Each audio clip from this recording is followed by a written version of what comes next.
So if you're building with AI, you know the governance talk is coming. You know you need it, but let's be honest, the idea of building these huge, complex frameworks can just be paralyzing. How do you actually start safely without freezing your entire project right in its tracks? Well, that's exactly the problem we're going to solve today. Ah, yes, the dangerous question. You see one of those giant, comprehensive governance plans, and someone on the team inevitably asks this. And it's a scary question, right? Because it can lead to two places: total paralysis, where you do nothing, or even worse, total chaos, where you do everything with no rules. But what if there's a real, practical answer to that question? Here's our game plan. We're going to tackle that question head on.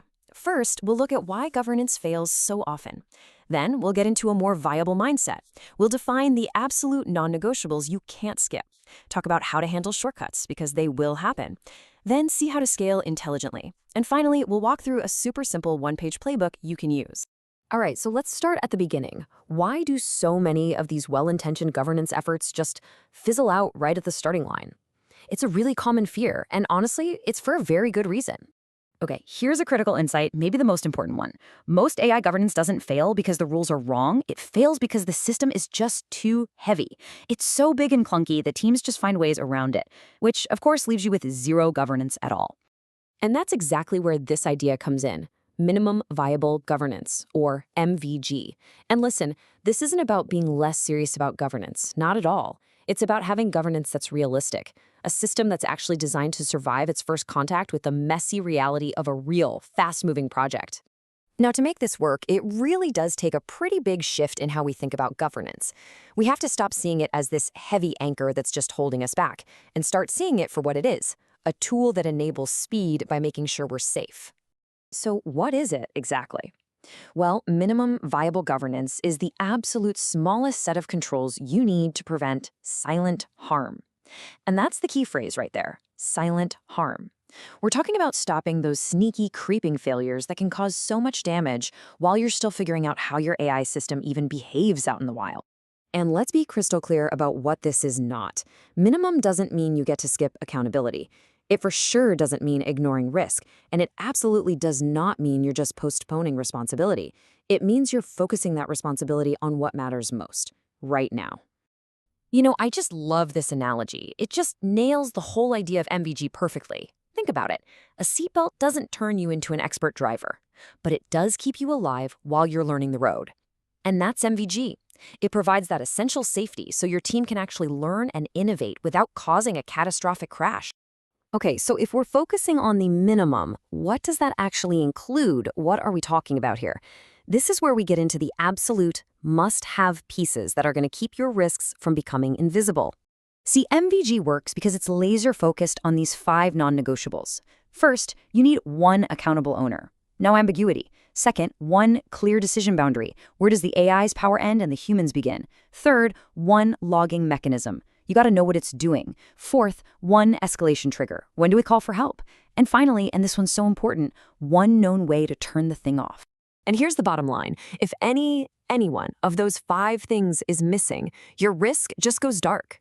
You can't see what's happening. You can't control it. This is the absolute bare minimum for keeping the lights on. Okay, now let's talk about something real. In any project, shortcuts are going to happen. It's just a fact. So instead of pretending they won't, MVG gives us a really smart tool to manage them. It's this concept called governance debt. So governance debt isn't a mistake. It's not a failure. It is a deliberate, recorded trade-off. It's like a formal IOU, a log where you write down what you skipped, exactly why you had to skip it, and this is the most important part, you set a date for when you have to come back and address it. And this just lays it out perfectly. An unrecorded shortcut? That's just invisible risk waiting to blow up in your face. But a recorded shortcut, that governance debt we talked about, that's managed exposure. You've literally turned an unknown danger into a known, measured, and scheduled variable. That's a game changer. So this brings up the next big question, right? If we start with the minimum, how in the world do we know when it's time to add more? The big fear is you'll either add too much, too soon, or you'll wait way too long. And the answer is actually pretty cool. You let this system tell you. Your governance should scale when signals from the system demand it, not just because some pre-written document says, okay, it's time for phase 2. If your logs show that performance is drifting or an escalation trigger keeps getting hit, that's the system itself telling you it needs more structure. It's like it's auto-scaling.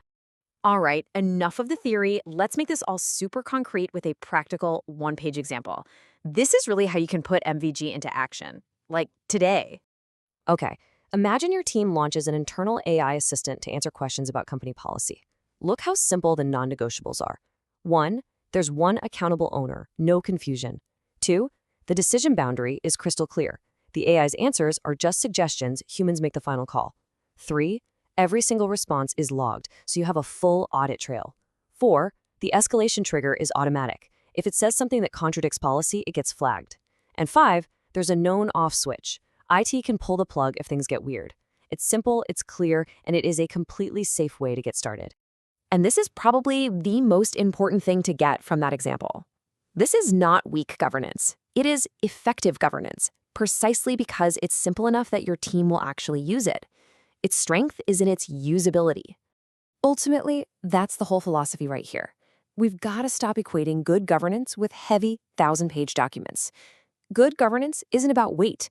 It's about being deliberate. It's about making conscious, focused choices about what to control and, more importantly, why.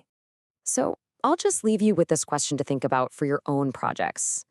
Is your approach to governance a heavy anchor that's just slowing everything down and encouraging people to work around it? Or is it a life-saving seatbelt that lets you and your team move forward with speed, with confidence, and with safety?